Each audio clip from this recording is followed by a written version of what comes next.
Olá, minhas amigas e meus amigos, esse é o grande momento deste domingo, dia 28 de fevereiro, quando este canal completa 2 anos. 2 anos de encontro diário com vocês, o que muito me estimula.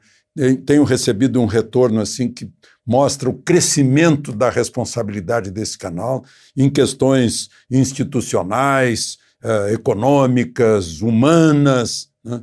Questões de saúde, como, por exemplo, amanhã começa o Março Azul.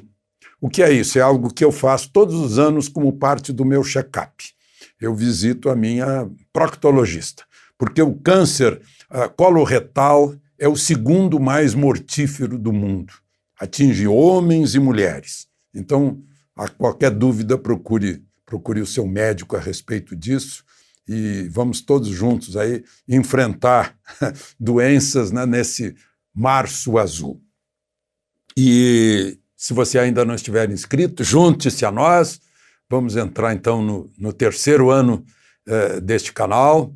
E ao final não esqueça de dar o seu like ou o seu dislike.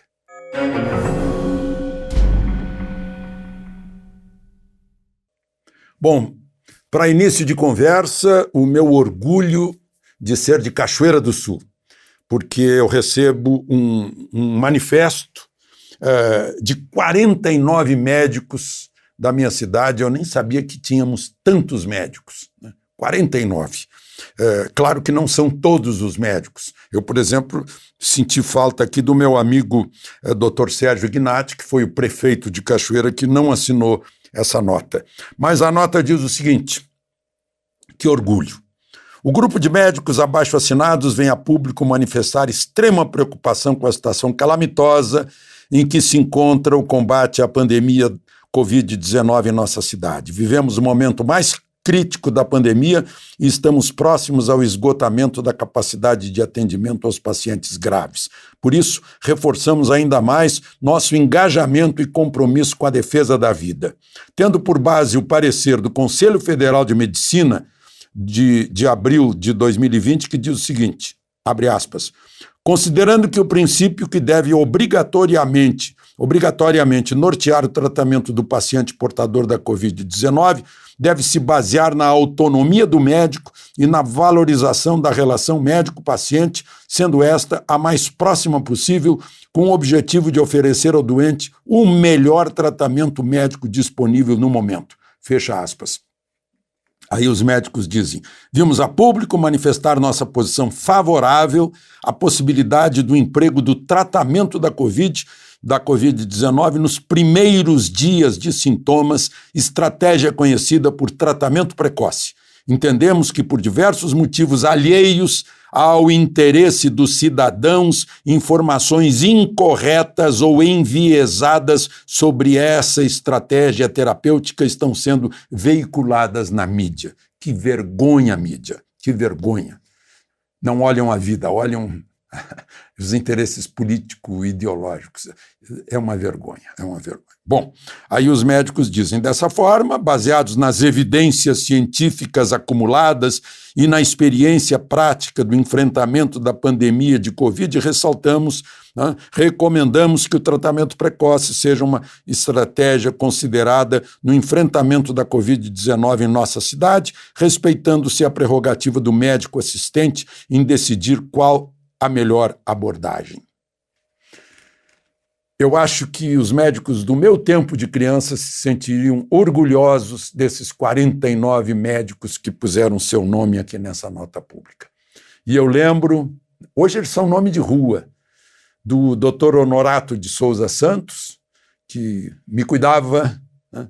Botava aquela espátula na garganta para ver como é que estava a garganta inflamada, Dr. Seste, nomes de rua, Dr. Rangel, Dr. Scopel, o Dr. Félix Garcia, que foi quem fez o parto de minha mãe quando eu nasci. Esses médicos eram poucos, eram 5, 6 médicos, agora são, sei lá, deve ser mais de 50, né? Estão assinando essa nota. A propósito, meus amigos, o Dr. Ricardo Zimmermann, que é um virologista, infectologista conhecido, né? terminou um estudo de uma cepa nova, das novas cepas da Covid, do coronavírus, né? E o estudo dele e do grupo, imagina um grupo financiado pela Dupont, com 50 mil reais. É assim, é um sacrifício, não é aquele dinheirão todo. Mas agora ele está feliz porque ficou sabendo que o Dr. David Ho é aquele do coquetel da AIDS que deu certo, né? Dr. David Ho terminou um estudo dizendo também a mesma coisa. Olha, essas novas cepas, inclusive a de Manaus, África do Sul, essas novas cepas encontram outros caminhos para o vírus. E aí passam por cima da vacina, do plasma convalescente, né? Aí vem reinfecção, aumenta a capacidade dele de infectar, ele muda a chave, é um chaveiro melhor, com a chave mais suave para entrar na célula. E aí a eficácia da vacina, infelizmente, cai, né? Aí o Dr. Ricardo Zimmermann mostra, né, o quanto é importante os remédios conhecidos, baratos, seguros, já aplicados ao longo dos tempos, que são usados para novas finalidades. Por quê? Eles não combatem o vírus, eles reforçam a célula é a mesma, essa não muda, não vira outra cepa. E aí o vírus encontra resistência da célula para entrar. Já tem quatro sublinhagens, né, que eles pesquisaram. Bom, então, são armas, como disse o doutor Ricardo, armas antigas, armas baratas e armas seguras, que infelizmente, por algum motivo, de um totalitarismo orwelliano, não querem que as pessoas se protejam, né? Na prevenção e no tratamento precoce, dos primeiros dias aos primeiros sintomas. Depois é outra conversa, né? Esse movimento dos médicos da minha cidade é para evitar que o Hospital de Caridade e Beneficência fique cheio. É um prédio maravilhoso, só queria falar, né, porque eu adoro Art Deco, é um prédio Art Deco que foi feito, eu acho que antes de eu nascer. Eu nasci em casa, né? Bom, queria ainda desse assunto, a ministra do Supremo, Rosa Weber, determinou, a pedido do governo de São Paulo, que o Ministério da Saúde providencie na reabertura de 3.258 leitos de UTI em São Paulo. Vejam só, São Paulo, que está sendo a campeã de mortes, recebeu já do governo, isso de acordo com a transparência, com o site do Senado, 135 bilhões de reais, sem contar os 55 bilhões do auxílio emergencial. Outros estados, né? Rio de Janeiro recebeu 76 bilhões, mais 25 do auxílio emergencial, né? Pernambuco recebeu 43 bilhões e mais 16 bilhões de auxílio emergencial, a Bahia 67 bilhões e mais 25 bilhões de auxílio emergencial, o Maranhão 36 bilhões e mais 12, Rio Grande do Sul 41 bilhões e mais 12, Rio Grande do Norte 18 bilhões e mais 5, Piauí 19 bilhões e mais 5, né? O governo federal, que foi alijado, ficou em segundo plano, digamos, né? Primeiro plano, deveriam estar os prefeitos, mas está cheio de prefeito medroso aí, que faz tudo que o governador diz, embora saiba que a sua região, né, que o seu município tem outra coisa. Outra situação, mas segue a tal bandeira preta, sei lá, do governador.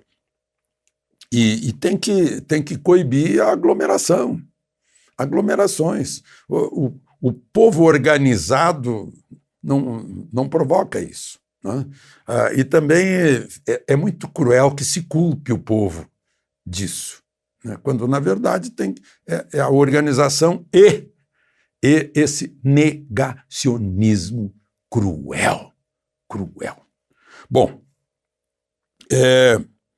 outra coisa, gente, vocês acompanharam de madrugada o lançamento do satélite 100% brasileiro, nacional, a abertura dos painéis solares totalmente produzida no Brasil, né, que posiciona o satélite para pegar o máximo de energia solar, depois posiciona os seus sensores para acompanhar desmatamento na Amazônia, acompanhar tudo aqui no Brasil. Foi o lançamento na Índia, uma cooperação entre Brasil e Índia. Aliás, os dois chefes de governo são muito ligados, são muito amigos. Mas estava lá o ministro, o nosso astronauta, o ministro Ponte, estava lá assistindo o lançamento num foguete indiano, que lançou principalmente o nosso, Amazônia 1, virá depois o Amazônia B, 1B e o Amazônia 2, né, para fazer o trio, né, a triangulação. E dá a precisão como se fosse algo, um olho a 64 metros de altura, sendo que o satélite está a 750 metros, a 750 quilômetros da superfície terrestre. Demorou 17 minutos para ele entrar em órbita, né? Claro que a gente lamenta que não tenhamos... Eu já vi, eu fui lá ver na Barreira do Inferno o lançamento do VLS brasileiro, Veículo Lançador de Satélite. Eu fico me perguntando por que não estamos lançando também, né? Lá em Alcântara, por exemplo, ali pertinho do Equador, com muitas vantagens, né, de economia.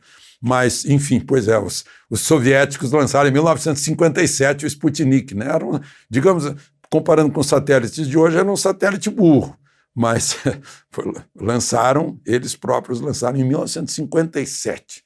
Já faz aí um bocado de tempo, né? 40, 60, mais de 60 anos, 63 anos. E os indianos fizeram a sua vacina e a gente não fez, né? E os indianos eram colônia até 1947, só tiveram a Constituição em 1950.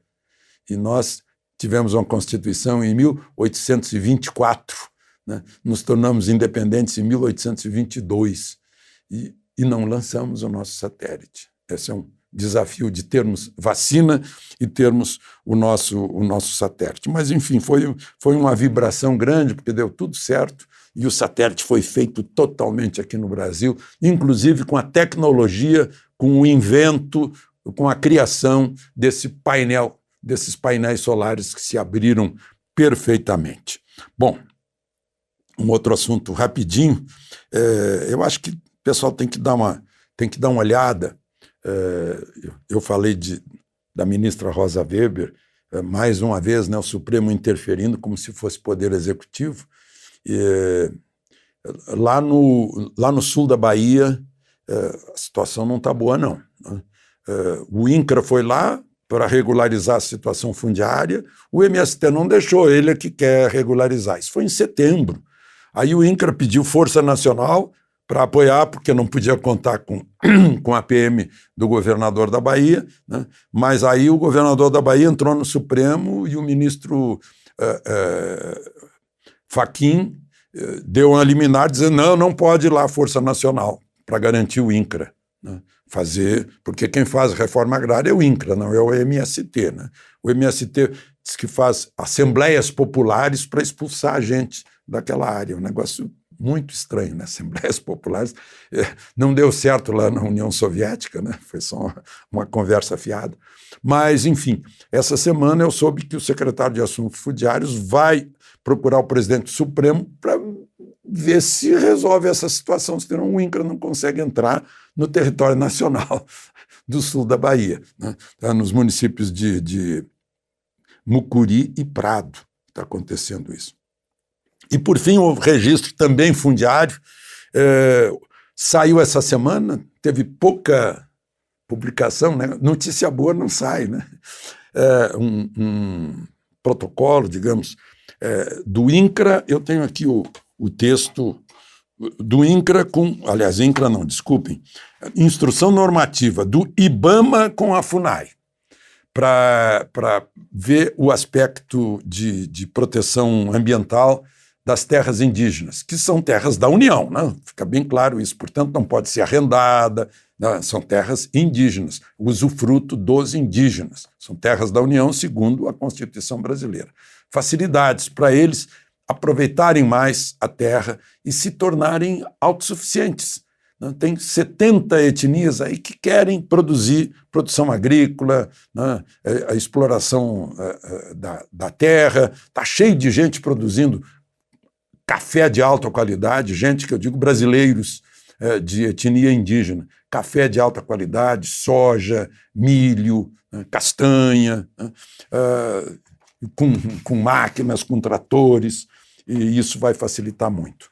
Aí o indígena brasileiro vai ficar mais bem integrado ao agro brasileiro, que é o grande setor de sustentação deste país nesse momento.